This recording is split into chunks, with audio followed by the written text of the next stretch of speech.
I've been running ads for 8 years now online, both my own businesses and for client businesses, generating well over $30 million in recorded sales for client campaigns. So this is based deeply for online service businesses. So if you are running ads for your own business or if you're running ads for another business as a marketing consultant, this video is going to be super useful. It's going to give you base level knowledge of how to set up ads in the Ads Manager really effectively. We're going to be showing you how to set them up on Facebook, but you can also set them up at the same time on Instagram as well. So this applies across both platforms. Without further ado, let's jump into the Ads Manager and I will walk you through exactly how to set up a successful campaign from start to finish. As you can see, we're in the Ads Manager here. I'm just on a new account and we're going to set something up from scratch. So what we're going to do is, if you head over to business.facebook.com, set up your ad account if you haven't already. And then basically what we want to do is we want to create a new campaign. Now, when you get started, there's a lot of different options with Facebook and Meta as a general, but a lot of these are not going to be that useful. And so the main thing that we're generally doing for a business is we're generating leads. And specifically, we want to get phone calls. So there's two different methods you can use when you're getting started. You can either aim for Messenger and get people into chat, which can be good for people who are already good at appointment setting through message. Or what we use with a lot of our clients is we generate leads and get their name, number, and email. So we can do things like follow up with their an email autoresponder, and we can get an outbound dial in as well. So if somebody puts their phone number down and they don't finish the application process for what we're sending them to, then somebody on the team can ring them up and get them booked in for a proper appointment. So what we're going to do is we're going to set this up. We'll just call this test campaign. One thing when you're setting this up as well, if you haven't used this before, there's a lot of stuff on the dashboard. You're going to notice that. You're going to see there's it's very noisy. It can be very overwhelming. But for the most part, there's a lot of things you don't need to necessarily change. So for example, A/B split testing, I wouldn't necessarily recommend this at the start. Advantage campaign budget, I wouldn't necessarily click this at the start. This is going to be good if you're spending a lot of money per day. Like if you're spending kind of like $200 plus a day, this can be useful.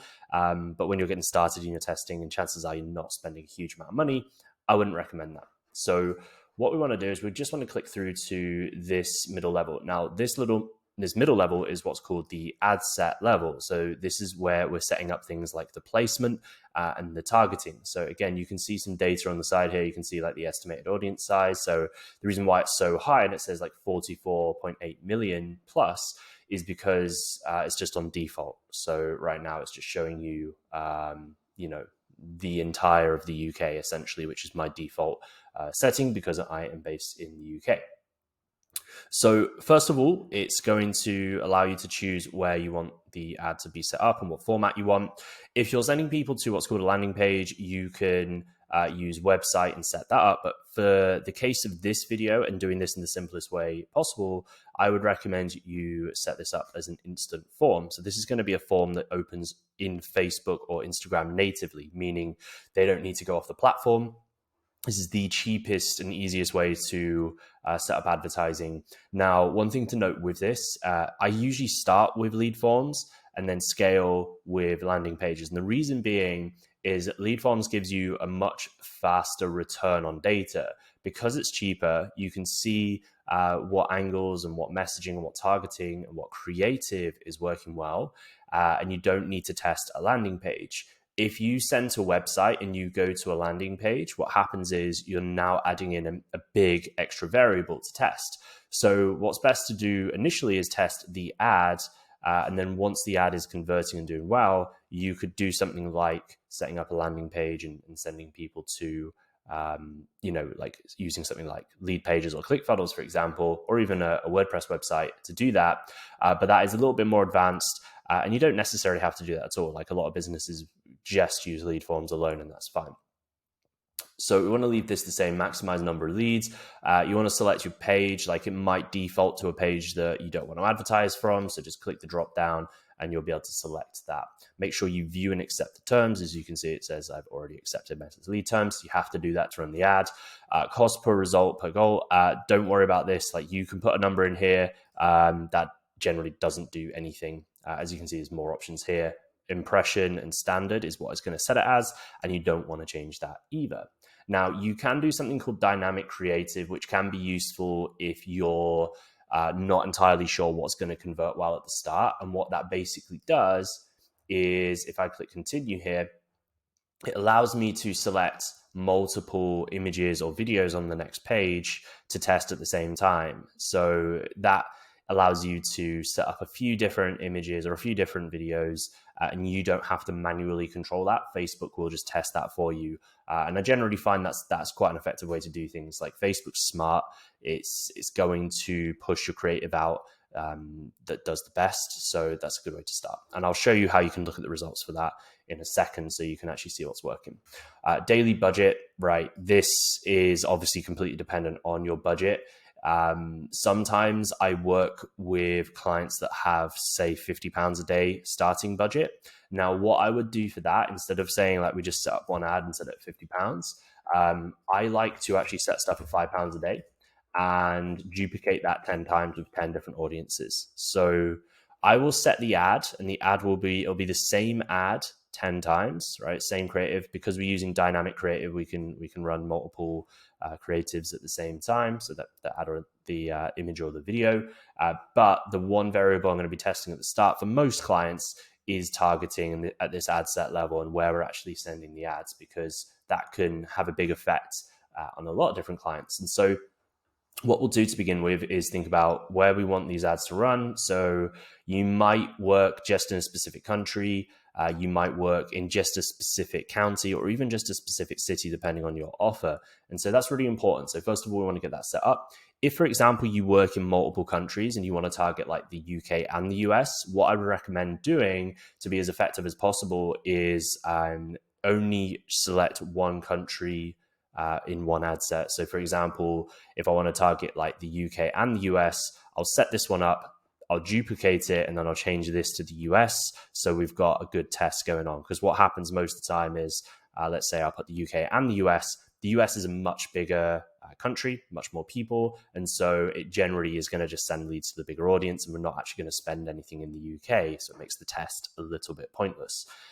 Next, you want to look at your age range. Now, for some people, this doesn't matter so much, and you can just leave this blank if you work with, a wide variety of people.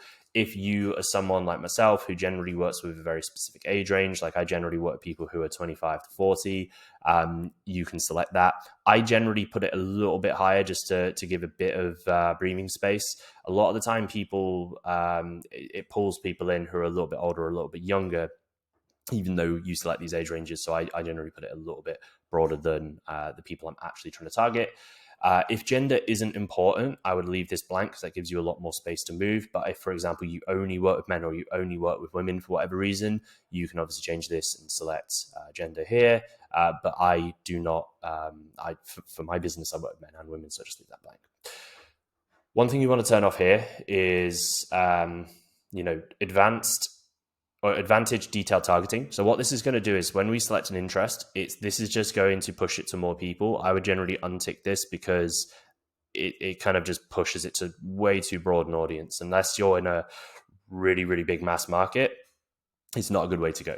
So next, what we want to do is detailed targeting. And there's a few different things you can do. If you've never done this before, I would recommend starting with browse.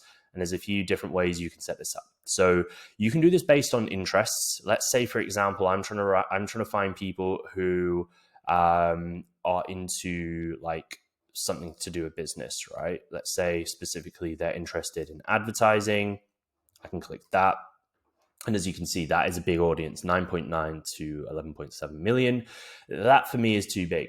I know that my audience is very niched, and I generally try and aim for between 100,000 and 1 million people for an audience. So this is way too big. So what I can do is I can start searching things. So either I can type stuff out and look for it manually myself, because I've been in this space for a long time. I kind of know what stuff to search for. But let's say, for example, you're not too sure what you're looking for, you can start with something broad like advertising, for example, as I've just found manually on the browse, then click suggestions. And from here, you can find stuff that's more specific. So as you can see, there's advertising agency. That's a lot more specific. Now, when I click this stacks on top of the original interest that I had. So I want to just exit that one. So it gets rid of that. And as you can see, this is much smaller. We've gone from like 11 million to 1.8 million. That for me is still a little bit too big. So what I'm going to do is find suggestions, and I can find something smaller. So social media marketing is a big one, advertising, lead generation, right? That might be a smaller one, for example. Yeah, cool. So this is a bit more specific, 870,000 to 1 million. Again, it says estimated, so that's why it gives you a range. That for me is a pretty good audience size. So I'm going to start with that. And what I'm going to do to make this easier in the future is I'm just going to save the name of this. And generally what I'll do is, so I will say like the country, 22 to 50. Because I don't specify a gender, I just leave that blank. But if you work just with men, you could just do men. Or if you're testing male versus female, you could put female. But because I do both on all my campaigns, I don't put that. But then I just write out what I am targeting. So lead generation, right? And again, we want to make sure this advantage detailed targeting is off, because what happens is, I'll just show you as well. If you, let's say you put this on, it won't let me do it with a, because I've just saved it now.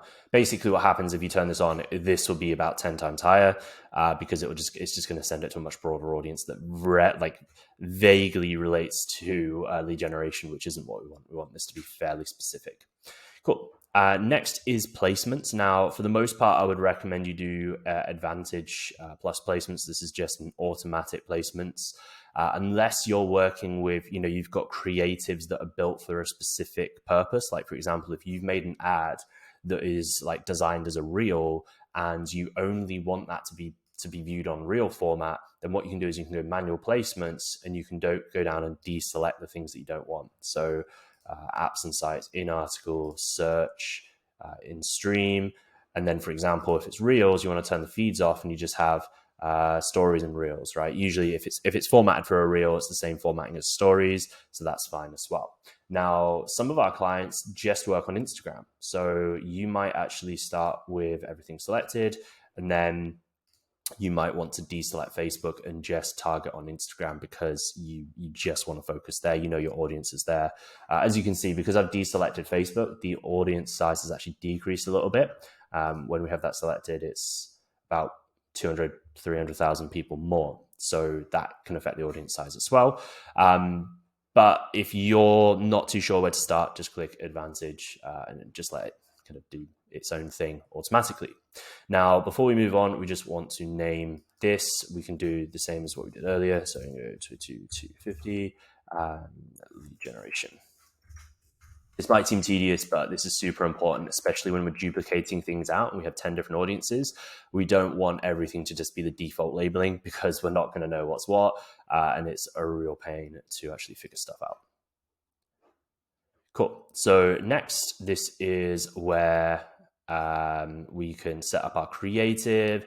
So let's say, for example, we've got you can select videos and images on this at the same time, because we clicked dynamic creative. That allows us to select multiple images and videos. So what we can do, if you've never used this before, it's not going to have anything in here. You can click on Instagram. If it's linked to your Instagram, it's going to show stuff that's on your Instagram or your Facebook page. I think it's a new page. There's nothing on here. So let's say, for example, I'm just going to pull a few things from my Instagram. I'm going to pull, as you can see, there's like a little warning here based on the size aspect, because it won't necessarily be good for everything.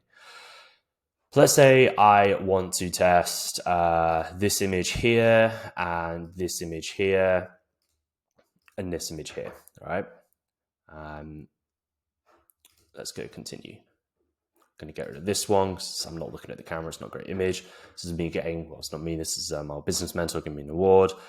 Me and my girlfriend traveling, those photos. These aren't the best photos to be using for ads. These are just the ones I kind of have handy. So I'm just going to show you this for the time being. And we're going to call this DC because it's dynamic creative. ad copy 1. I'm only going to use one set of ad copy for this. And what I'm going to do is I've actually set this campaign up already. So I'm just going to copy and paste this over from this other ad. So basically what we're doing here is we're filling in the ad copy. This is the main copy, and you've got a headline here. Now, one thing that's really important as well is like, if you're on Facebook, people are going to see this. They're going to see this bar here. If you're on Instagram, so if we go, where's the Instagram? Yeah. As you can see here, there's no headline, right? So this headline only actually applies to Facebook. It doesn't apply to Instagram. So you want to bear that in mind when you're setting up your ad and how you're writing the first line of your copy, because you essentially need another headline as the primary text. So if you just go straight into the ad copy without a headline, when they see it on Instagram, it's a bit weird. There's no context because they've not seen this necessarily. So you need to bear that in mind when you're setting up your ad. One thing you might see as I'm setting things up is that there's loads of like suggestions popping up from Facebook. I would generally just ignore those. They tend to recommend a lot of things that aren't necessary and are usually more confusing than useful. So this is the ad copy I have previously written. It's pretty straightforward. Basically what I'm doing is I'm shouting out who I'm looking for. I'm shouting out what my promise is to them. So we'll build you a consistent client signing system so you can fill out your group coaching program with your dream clients. This is for business coaches over $10,000 a month. This is for my agency offer. Without needing to, and then like basically these are 3 common objections Manish has. I've got a little bit of brief around me with some level of authority. So kind of generated over $30 million in recorded sales for clients, been in the space for a while. So just giving a bit of context, a little bit of authority. So they're like, who is this guy or who is this business? Say guy, because I'm running this from my personal brand as well. If you see here, I don't run this under my business page. I run this under my business name. I run this under my personal brand because people buy people. And generally, if you can advertise as yourself, that will usually perform better unless it's a local business, right? That's one caveat. If you're running like a local gym or a chiropractic, sometimes it's better just to run it under the brand. And then basically at the end, I have like a call to action. And I talk about a bit of a promise here. So this is like risk reversal. So best of all, we work on a results basis and not for leads. This is based on cash collected. I'm supposed to say cash, not cashed. Cash collected, meaning there's zero downside for you. So this is good just to get more clicks through. Basically, the way we work as an agency is a performance basis. So we actually get paid a percentage of cash collected from our clients. So that's really, really incentivized with the offer. So that's why I include it in there. It's quite important. Click the link to get the details and see the results we've been getting using paid ads and application flows for our clients. And then I just sign it off. So you don't need to do that, but I just like to keep it friendly on there. Yeah, cool. And then as you saw previously, it had a headline. As I said, this is only going to apply to Facebook and not Instagram. So that's really important to understand. So if we go, boom. That's basically the ad setup. Next, what we want to do is create the form. This is usually pretty simple. So I usually click more volume over higher intent. I don't find the higher intent really makes much difference. So you can make this quite generic, fill out your details below, and we will touch. And then here's where you ask your questions. So what I usually do, general rule of thumb, is like name, email, and phone number. You can ask quite a lot of details in these forms these days. Like they used to just be these 3 things, but you can actually ask like demographic questions, work information if that's specific, like if you're trying to find people in a certain industry, for example, national ID number that only applies to certain countries. That's a bit random. But then, there's a lot of different stuff you can ask here. I personally, because this is going to a cold audience, people never seen you before, most likely. I just ask the basics because this is all we need. And I find if you're trying to ask too many questions too fast, like people are just going to click off, and you're going to end up with a very expensive ad. One thing to note here as well is like you don't need to ask for a phone number. So for some businesses, you might just have like a name and email to begin with. Usually like to put the name at the top, and that's fine. You will get cheaper lead cost if you just put name and email. If you put phone number in as well, it will be slightly more expensive usually. But obviously there's more value there if you do get people's phone numbers. Now, obviously people can put fake numbers in, which isn't ideal. And some people will do that. That's just part of the game. But by collecting phone numbers, you're getting an extra touch point in which you can contact people, or your client can contact people if you're setting this up for somebody else. And yeah, that's basically everything that you need in this. You can set up a privacy policy if you want. I think you actually need to have a link here. Let me just... Yeah, cool. So basically what we do here is you can redirect to wherever you want to go here. So if your goal here is to get a call booked for your client, you could send this directly to Calendly or similar, like a calendar booking link, if that's where you want to send people. What I do personally is I actually send people to this page. So I want them to watch this. For me, I use VSLs, video sales letters, to pre-qualify people. So I actually want people to come and watch this video before booking a call with me. I don't want people to just book in a call having not watched this video, because this gives a lot of context around what I do and the offer. There's also a lot of results on this page and things, so it's good for people to click through to this page. Once they've watched this video, they can obviously click here and book a call. This will take them to a Calendly booking embedded form where they can book in for a strategy session or a sales call. So basically what you want to do is add your link here. As I said, if you don't have this sort of thing right now, that's fine, and you're just getting calls booked, send them to like Calendly or the equivalent if you have a different platform you use to book calls. And then you can change the text here as well. So next steps, step important. Click the link below to get a demo of how this works. And then, you can change the action. I like to put things in kind of caps locks just because it stands out a bit more. And yeah, you should be able to publish from there. So we just want to put a little bit more details. But we don't spend you. I don't think people actually read this very often. And we want a privacy policy URL. So let me just get the privacy policy on our page, because we do have one. I need to set this up actually. So what you can do, I think short term, is you can I think you can pretty much make one up. So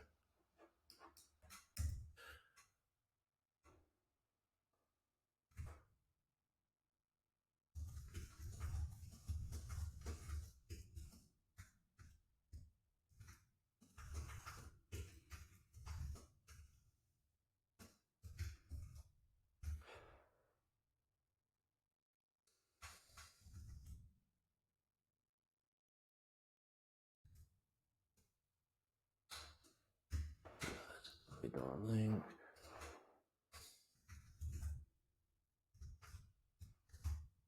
You can pretty much put any URL here. I don't think it really checks it. I've never actually had any issue with this. I don't have the privacy policy link handy, but just for this demonstration, let's just say that says privacy. I'm not going to put that in because that's not the right URL, but you get the idea. You just want to link in a privacy policy on the website of the business you're marketing for. If it's your own, you can put that in there as well. If for whatever reason you're marketing and the business or your business doesn't have a website, doesn't have a privacy policy, you can kind of just make up a website here and just put that in. It's not the best thing. It's a bit imperfect, but it's better than nothing, and at least you can run the ad. Then it should allow us to publish. What have we missed? Images required.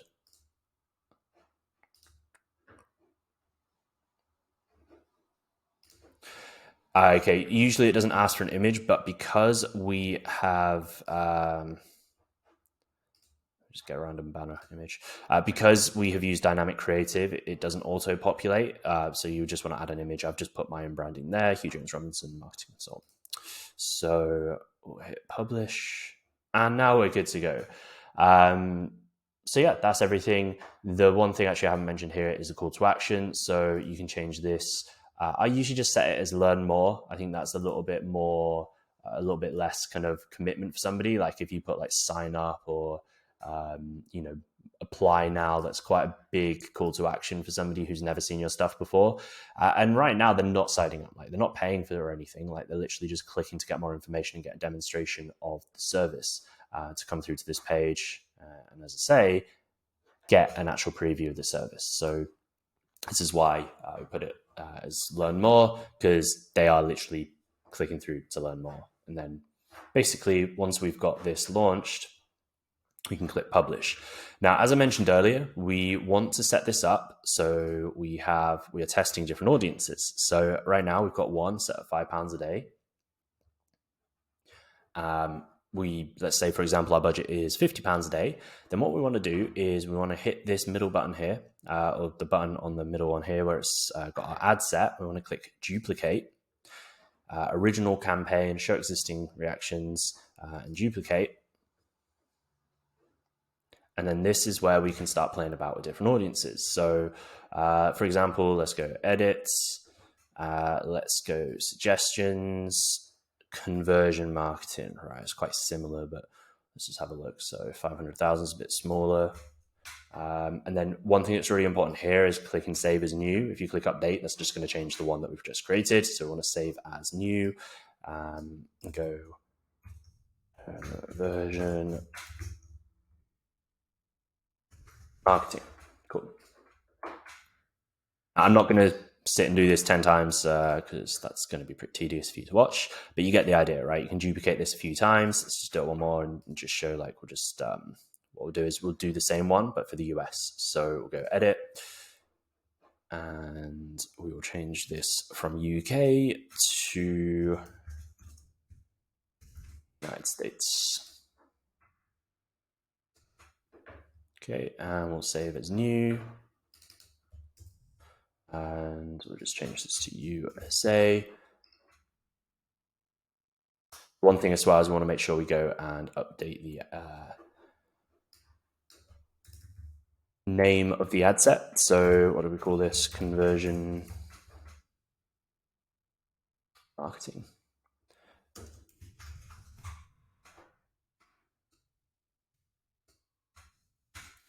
USA, and this one was UK. So we'll just paste that in there. Cool. And again, I'm not going to go through this 10 times, but let's say, for example, we've duplicated this out. We've got 10 ad sets. We're all at £5 a day. They're spending, we're spending a total of 50 a day because it's 10 times 5. Once we're ready, we'll just click publish.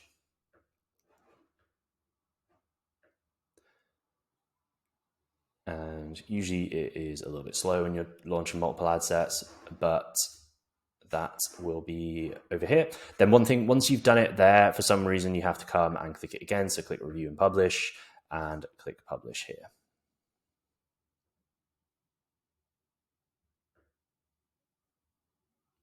Cool. So that is everything in terms of how to set up a lead form ad. Really, the simplest way to launch ads, at least, for right now.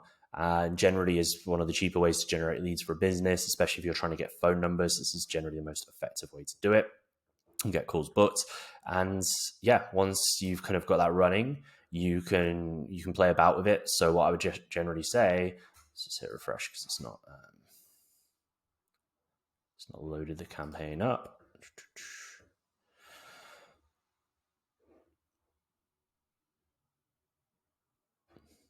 Test campaign. Cool. So as you can see, we've got 3 ad sets here. It says inactive. It's just because it's just processing. It'll take a little while. If you've got a new account, like this is a new account, it might take, it could take like 24 hours to actually get approved. That's one thing to know. Like sometimes on a new account, it can be quite slow getting approved. So you just got to be patient with it. once we've got this running, what I generally like to do is keep stuff running for a little while and set a kind of cost per lead cutoff. So for example, the cutoff for me for this is going to be £20 a lead. That's not saying that I want to, I'm happy with £20 a lead. What I mean by that is once this ad set has spent £20, if it hasn't generated a lead, I will turn it off, right? So for example, after a few days, this one might be getting £5 a lead. This might have had like 1 or 2 leads, and maybe this one's had 0 and it's spent £20. I will turn it off and keep the others on. And basically, what I will do if I want to try and stick with the £50 a day limit, I will duplicate the ad set and change some targeting here, test something else, and keep that running. So we're still spending £50 a day. And from there, we're just going to keep things running. Generally, what I do as a rule of thumb is kind of rotate this every like Monday. So every kind of 7 days, I will, that's when I do my reporting for clients and myself. I will go in and I will probably turn a few things off. I will duplicate things out and test different audiences. Sometimes I might test different creatives as well, depending on, what's working, what's not. And then from there, we'll kind of get a good idea of what is performing from a targeting standpoint. So after a couple of weeks, 2-3 weeks, we'll probably see some trends where like there might be 1 or 2 ad sets that work really well. And those would be like our winning ad sets. And what we'll do then is turn the rest off. We'll spend all of the money either on 1 or 2. Like, for example, if 2 are performing really well, we'll put it across 2. If there's just 1, that makes things even simpler. We'll just put all of the budget into 1 ad set. And then we'll just focus on testing different hooks. And by hook, I mean like, what are we saying in the ad, right? So what are we saying in this first line of the ad, or the headline if we're running on Facebook, right? And we can test that. And then we can use different images to grab people's attention as well. As I said, I just got these up as like an example because they were saved in my account. These are not the best images I would use necessarily for an ad. Sometimes these personal ones can work quite well, especially traveling. Like this is actually quite a good photo in the sense of like, it's bright. There's a lot going on here. Let's see if I can click edit so you can actually see. So me and my girlfriend is traveling. I think we were in Croatia. I'm wearing like a floral shirt. It's quite bright. It's obviously like very high contrast, like with the sky and the sea and stuff and green. So this is a very bright, very nice image. Facebook generally likes it when you're smiling in photos as well and looking at the camera. The one thing that would have made this a bit better is if we weren't wearing sunglasses. Like it's good to actually have your eyes in the shot, but you can't win them all. Also, we would have been squinting if we would have had the sun in our eyes, so it wouldn't have been the best photo. But these kind of personal photos, these bright photos can work quite well when you're running creatives. Like this kind of image isn't actually that good because he's not looking at the camera, he's looking away. So I wouldn't necessarily use this. It's just, just using this as an example. This one, not great quality, as you can see, because this was taken at nighttime. It was in Universal Studios in Japan. But again, it's just a nice kind of high contrast photo. If you're talking about travel and stuff, like obviously this or lifestyle, for example, like this kind of ties into that with traveling. But I won't actually use this. I'm only setting this up in the test campaign. I wouldn't use these 2 images. So you can get an idea. Once you've got your winning ad set or ad sets, if you've got a couple, you can test different images and you can see. Now, one thing I did say was I would show you how to actually how to measure the results if you're using a dynamic creative and you're running that. So what you want to do is, let's say this has had 10 leads, for example. You want to click breakdown. You want to go down to dynamic creative, image, video, and slideshow. And then what it will do is, might not show us actually because we've not spent anything yet. But what it will do is it will show you the 3, in this case, 3 different creatives, and it will show you the results next to them. So that's really useful. It's going to allow us to see what's working and see what's not working. And then from there, you can make changes and adjust from there. If you found this video useful, please hit like, hit subscribe. I'm going to be posting weekly content on the channel to help people, whether you're marketing for your own business or marketing for other people's businesses. It's my mission to help people improve marketing. And if you have any questions as well, feel free to put them in the comments below, and I will check that regularly to get back to you. But hopefully this was super useful, and we'll have plenty more content coming out in the near future.